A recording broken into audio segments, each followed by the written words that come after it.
So in part 1 of Golden Lions, Golden Dragons, I made the claim that Jaime and Cersei are secretly the Mad King's bastards, and that Tyrion was the only son from the union of Lord Tywin and Joanna Lannister. I also reviewed Yandal's description of Tywin and Aerys' friendship, and concluded it to be sincere. At the end of my last video, I asked the question, what could have caused the falling out between these two friends? And my answer was, a woman. Specifically, Joanna Lannister. Joanna was the first child born of Sir Jason Lannister and Marla Prester. Sir Jason was Tywin's uncle, making Joanna and Tywin first cousins. Joanna had been living in King's Landing, serving as a lady-in-waiting to Rhaella since 259 AC, 3 years before Aerys' coronation, 4 years before she wed Tywin. Apparently, Joanna was the only one Tywin ever really loved. Maester Pycelle writes in a letter to the Citadel, "Only Lady Joanna truly knows the man beneath the armor, and all his smiles belong to her and her alone. I do avow that I have even observed her make him laugh not once, but upon 3 separate occasions." Okay, so if Tywin loved Joanna so much, why did he wait so long to have children with her? Jaime and Cersei were born 3 years after Tywin and Joanna tied the knot, and Tyrion followed 7 years after the twins.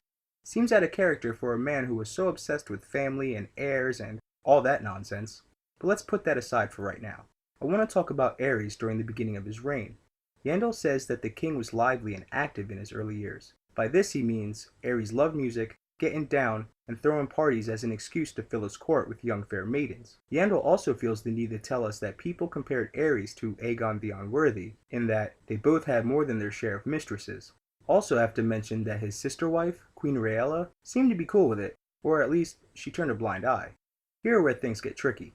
King Aerys and his sister gave the realm an heir in the form of Rhaegar, born amongst the flames of Summer Hall. Since they were still young, everyone assumed that they would produce more children, and get the Targaryen numbers back up to the way they were before the days of the dance. But those hopes quickly faded because Rhaella would have 2 miscarriages, one in 263 AC and 264 AC, followed by a stillborn daughter in 267, a son named Daeron who only lived half a year, another stillborn, then another miscarriage. Finally, one more son named Aegon, born 2 months premature.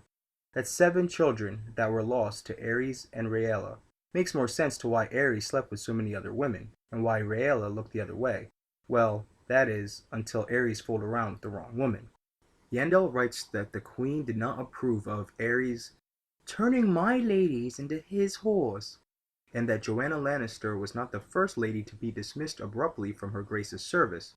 So Joanna was sent back to Casterly Rock, and then the twins were born. But wait, Tywin's back in King's Landing serving as Hand. He didn't move back west until after the death of his father, which was in 267 AC. Seems unlikely that Tywin would send his precious wife back to the Rock while carrying his heir. However, sending off your wife because the queen demands it, after she catches her husband brother sleeping with one of her ladies-in-waiting, who might now be carrying the king's own bastard, makes way more sense. I need to also point out that Yandel states on that the night of Tywin and Joanna's wedding, Aerys presided over the wedding feast and the bedding.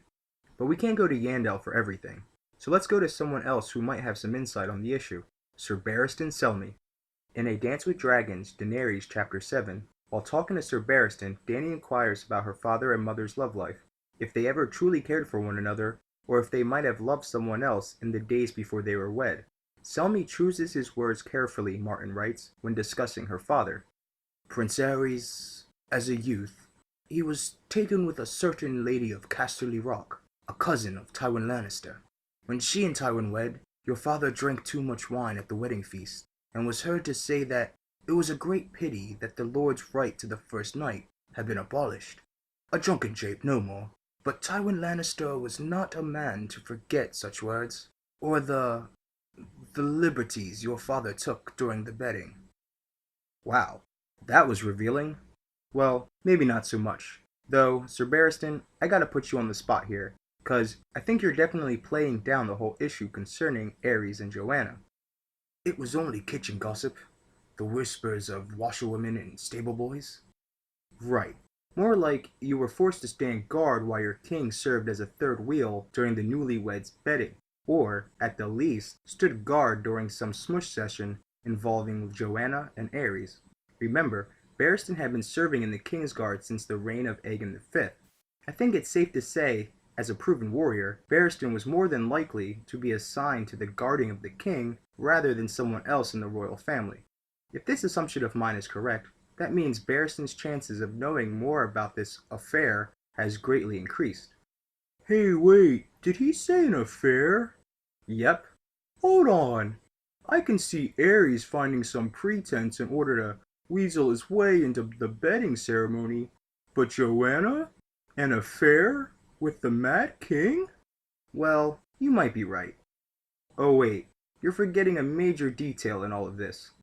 Joanna gave birth to Jaime and Cersei shortly after Rhaella dismissed her from court, 3 years after her marriage to Tywin, not the day after the wedding. This leads me to believe that Joanna and Ares were fooling around for years, and that it only ended after Queen Rhaella discovered the truth. Being that Joanna is a lady-in-waiting, which is basically the closest thing a princess or a queen ever knows to having a real friend, you can see why Rhaella would refer to Joanna as a whore and banish her from court.